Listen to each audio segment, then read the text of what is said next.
बोलू येळकोट येळकोट जय महाराज. धनगर एकजुटीचा एसटीच्या आरक्षणाची अंमलबजावणी एसटीच्या आरक्षणाची अंमलबजावणी आरक्षणाची अंमलबजावणी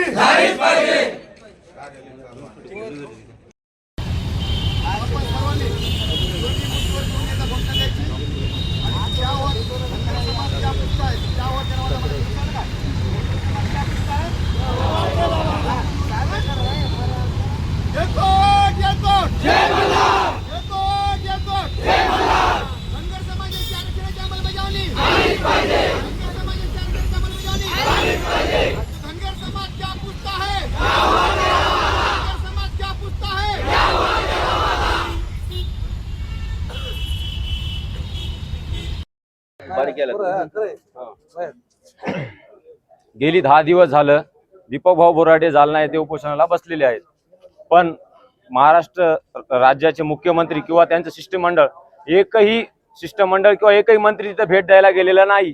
तर मी महाराष्ट्रातल्या मुख्यमंत्र्याला विनंती नाही करणार, आवाहन करतो, तुम्ही जर आमची दखल घेतली नाही तर याचे गंभीर परिणाम भोगावे लागतील. धनगर समाज आज पेटून उठलेला आहे. कालच्या तुम्ही 22 तारखेच्या आंदोलनामध्ये पाहिलं असेल की धनगर समाज गाड्यातून तिथं एकजूट झाला होता. यांनी जर आज दखल नाही घेतली तर यांना खुर्चीहून उतरण्याचं काम धनगर समाज करीन. येणाऱ्या निवडणुकीमध्ये बी त्यांना जागा दाखवू आम्ही. जर आमची दखल नाही घेतली तर इथून पुढे आम्ही मुंबई जाम करू आणि त्याच्या छातीवर बसून आरक्षण घेऊन येऊ. साठी आमचे मित्र सहकारी दीपक बोराडे जालना येथे 17 सप्टेंबर पासून आमरण उपोषण करतायत. उपोषणाचा 10वा दिवस आहे, पण अद्यापही या सरकारनं साधी दखलही घेतली नाही. म्हणून आज महाराष्ट्रातील प्रत्येक तहसील कार्यालयासमोर धरणे आंदोलन आहे. त्याचाच एक भाग म्हणून आज परभणी जिल्ह्यातील सर्व धनगर समाज बांधव या ठिकाणी धरणे आंदोलन करत आहे. आणि या ठिकाणी मी सरकारला एवढंच इशारा देतो की 2014ला आपण जे आम्हाला बारामतीमध्ये आश्वासन दिलं होतं ते आश्वासन काही 1-2 हजार लोकांसमोर नव्हतं, 10-15 लाख लोकांचा जनसमुदाय होता.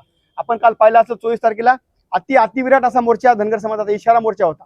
आमची सरकारला विनंती आहे, आम्हाला कुठलाही कायदा सुव्यवस्था बिघडायचा प्रश्न नाही. आम्ही उलट सहकारी करणारे माणसं आहेत, कायदा मानणारे माणसं आहेत. महामान्य डॉक्टर बाबासाहेब आंबेडकरांनी जे आम्हाला घटनेमध्ये 36 क्रमांकाला धनगर समाज एसटी आरक्षण दिलेलं आहे त्याची फक्त आमची अंमलबजावणीची मागणी, आमची आजची मागणी नाही.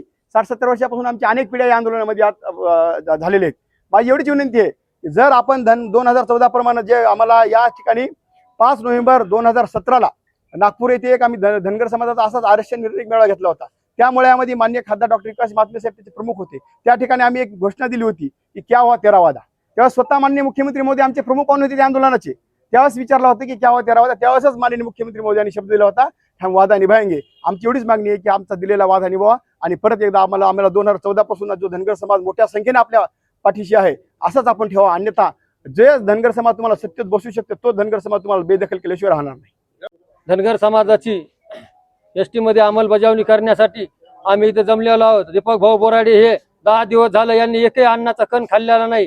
त्यांना पाठिंबा म्हणून आम्ही सर्व तहसील कार्यालयामध्ये धनगर समाजांनी आज एक दिवसीय अधिवेशन आपले 1 दिवसीय उपोषण करून आम्ही दीपक भाऊ यांना हे केलेली आहे, साथ दिलेली आहे. तरी आमची सरकार मायबापाला एवढीच विनंती आहे की आता दीपक भाऊचा अंत पाहू नका, धनगर समाजाचा अंत पाहू नका. तुम्हाला जर मुंबई आणि सर्व राज्य जर जाम करायचं असेल तर तुम्ही आमची बेदखल करा.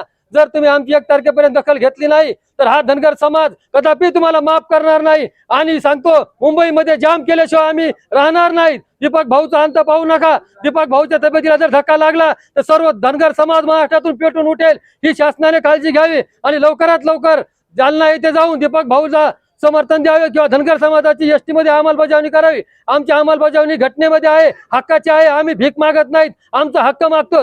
ज्याप्रमाणे जर तुम्ही आमचा हक्क नाही बजावला 2014 मध्ये तुम्ही जसे विरोधी पक्षामध्ये होते त्याचप्रमाणे येणाऱ्या प्रत्येक निवडणुकीमध्ये सुद्धा तुम्हाला धनगर समाज विरोध पक्षामध्ये बसवल्याशिवाय राहणार नाही. एवढं ठाम धनगर समाजाच्या वतीने सांगतो.